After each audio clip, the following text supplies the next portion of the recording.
Welcome to our channel, fellow explorers. Today we embark on a journey into a world of silent giants, of forgotten leviathans that tell tales of journeys past, and the unforgiving power of the sea. These are the abandoned ships, vessels once filled with the hopes and dreams of sailors, now resting in the stillness of time. Get ready to explore the stories behind these incredible maritime relics, each one a poignant reminder of the transient nature of human endeavor and the enduring strength of the natural world. For centuries, ships have connected continents, cultures, and commerce. But what becomes of these vessels when their working days are done? Some become museums or artificial reefs, but many are left to the mercy of the elements. These abandoned ships offer a glimpse into a bygone era, their rusted hulls whispering tales of distant voyages. They stand as silent sentinels bearing witness to time and the sea. Our journey begins in the tranquil waters of Homebush Bay, Australia, where a most peculiar sight awaits. Here, amidst the shimmering reflections of the sky, lies the SS Ayrfield, a vessel unlike any other. Once a mighty collier, transporting coal along the Australian coast, the Ayrfield now stands as a testament to nature's remarkable ability to reclaim even the grandest of man-made structures. Launched in 1911, the Ayrfield faithfully served its purpose for decades, its sturdy hull weathering countless storms and carrying vital cargo across the waves. But as with all ships, its time eventually came to an end. In 1979, the Ayrfield was retired and towed to Homebush Bay, destined for the scrapyard. However, fate had other plans. Abandoned in the bay, the Ayrfield was slowly embraced by the surrounding environment. Mangrove seeds found fertile ground within the ship's decaying hull, transforming it into a floating forest, a poignant reminder of nature's resilience. Our next destination takes us to the sun-kissed shores of Zakynthos Island in Greece, where a shipwreck tale of intrigue and beauty unfolds. Nestled within the secluded cove of Navajo Beach, often referred to as Smuggler's Cove, lies the MV Panagiotis, a rusting hulk that has become an iconic symbol of the island. Built in Scotland in 1937, the Panagiotis initially served as a cargo ship, plying the trade routes of the Mediterranean. By the early 1980s, the ship had gained a more clandestine reputation, rumored to be involved in smuggling operations. Legend has it that in October 1980, while on a voyage from Turkey to Italy, the Panagiotis encountered stormy weather and ran aground in the shallow waters of Navajo Bay. The crew, fearing capture by the authorities, abandoned ship, leaving the Panagiotis and its smuggled goods to the mercy of the sea. Stranded on the white sands of Navajo Beach, the Panagiotis became a local sensation. Despite its weathered appearance, the Panagiotis possesses an undeniable allure, drawing visitors from around the world. Chapter 4. A Star Fades, SS America. We journey to the Canary Islands where the SS America met its demise. Off Fuerteventura lie the remains of the SS America, a symbol of transatlantic travel. Launched in 1940, she was a symbol of American pride. At over 720 feet, she carried over 1,000 passengers in luxury. For decades, she ferried passengers across the Atlantic. But as the jet age dawned, ocean liners faded. In 1994, after failed ventures, she was towed from Greece. Caught in a storm, she drifted towards Fuerteventura. Today, the SS America is a testament to the sea's power. Chapter 5. Sands of Time, Eduard Bohlen. Our exploration takes us now to the desolate skeleton coast of Namibia, a land where the unforgiving Namib Desert meets the icy Atlantic Ocean. Here, amidst the shifting dunes and crashing waves, lies a shipwreck unlike any other, a testament to the slow, relentless power of the desert. The Eduard Bohlen, a German cargo ship built in 1890, met her unusual fate not in a fury of storm and waves, but in the slow embrace of the desert sands. In 1909, while sailing from Swakopmund to Table Bay, the Eduard Bohlen encountered thick fog and ran aground on a sandbar. Despite the crew's best efforts to refloat her, the ship remained stuck fast. The relentless desert winds began to bury the ship, slowly entombing her in a sandy grave.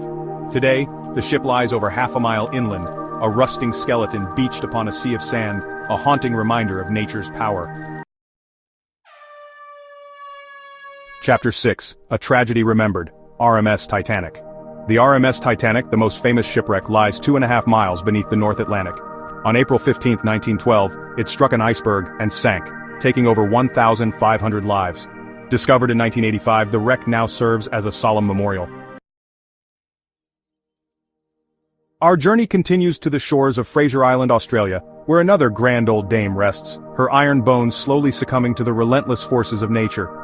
Here, on the windswept beach of this UNESCO World Heritage Site, lies the wreck of the SS Maheno, a former ocean liner turned hospital ship. Built in Scotland in 1905, the SS Maheno was a marvel of her time, designed for speed and comfort, ferrying passengers between Sydney and Auckland. During World War I, the Maheno was transformed into a hospital ship, tending to wounded soldiers in the Aegean Sea. After the war, the Maheno returned to passenger service until 1935, when she was sold to a Japanese company for scrap. While being towed to Osaka, a powerful cyclone struck off the coast of Queensland, snapping the towline and setting the Maheno adrift. Eventually, she ran aground on the eastern shore of Fraser Island, her seafaring days over. Today, the Maheno's rusting hulk has become an iconic landmark, a poignant reminder of the transient nature of human endeavor. Our exploration takes us from the vastness of the ocean to the River Clyde in Glasgow, Scotland. Here lies the wreck of the MV Captayannis, a Greek sugar freighter. Built in 1946, she carried raw sugar until 1974. Financial troubles left her stranded in the Clyde. A collision with a dredger sealed her fate. Now, she lies partially submerged, a maritime heritage symbol. Our journey takes us now to the depths of the Red Sea, where a wartime tragedy has created an underwater museum of history and remembrance.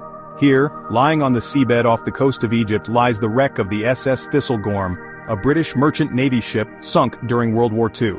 The Thistlegorm, launched in 1940, played a vital role in the war effort, transporting supplies to Allied troops fighting in North Africa.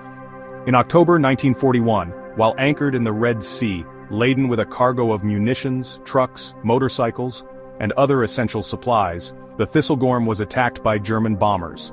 2 bombs struck the ship, igniting the munitions stored in her hold and causing a catastrophic explosion. The Thistlegorm sank rapidly, taking with her 9 of her crew and her precious cargo. For decades, the Thistlegorm lay undisturbed on the seabed until she was rediscovered by Jacques-Yves Cousteau in the early 1950s. Today, the Thistlegorm is a world-renowned dive site, a haunting reminder of the human cost of war. Our exploration takes us now to the freshwater depths of Lake Michigan, one of the 5 Great Lakes of North America. Here, beneath the waves that lash the shores of Sleeping Bear Dunes National Lakeshore, lies the wreck of the SS Francisco Morazan. The Francisco Morazan, a steel-hulled freighter built in 1922, spent her working life transporting goods across the Great Lakes. In November 1960, while en route from Chicago to Manitowoc, Wisconsin, carrying a cargo of steel, the Morazan encountered a fierce storm. Blinded by snow and buffeted by hurricane-force winds, the Morazan ran aground on a shoal near South Manitou Island. Despite valiant efforts by the crew and Coast Guard rescuers, the ship could not be saved. The crew abandoned ship, leaving the Morazan to her fate. Today, the Francisco Morazan rests in shallow water, a stark reminder of the unforgiving nature of the Great Lakes. Our journey takes us next to the heart of Africa, to the shores of Lake Tanganyika, the longest freshwater lake in the world. Here, plying the waters between Tanzania, Zambia, Burundi, and the Democratic Republic of Congo, sails a vessel unlike any other, the MV Liemba. The Liemba's story begins in 1913, in Germany, where she was built as the Graf von Gotzen, a gunboat intended for German East Africa. During World War I, she patrolled Lake Tanganyika, a symbol of German might. However, as the war turned against Germany, the Graf von Gotzen was scuttled by her own crew in 1916 to prevent her capture by the British. She lay submerged for over 2 decades, a forgotten relic of a bygone conflict. In 1928, the British salvaged the Graf von Gotzen, renaming her the Liemba and refitting her as a passenger and cargo ferry. Today, the MV Liemba, over a century old, is a beloved icon, a floating lifeline for the people who live and work along the lake's shores.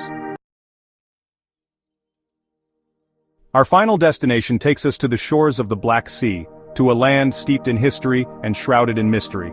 Near the port of Constanta lies the wreck of the MV E Evangelia, a Greek freighter stranded in 1968 with a cargo of oranges. The cause remains a mystery, sparking speculation and intrigue. Today it's a popular spot for photographers and explorers. Thank you for joining me on this journey into the captivating world of abandoned ships. We've explored vessels from across the globe, each with its own unique story to tell, each a testament to the enduring power of nature and the transient nature of human endeavor. These maritime relics, whether reclaimed by forests, swallowed by deserts, or resting on the seabed, serve as poignant reminders of our connection to the sea and the stories it holds. They spark our imagination, ignite our sense of adventure, and remind us of the power of nature to both create and destroy. Don't forget to like, comment, and subscribe for more amazing content. Let us know in the comments which abandoned ship fascinated you the most.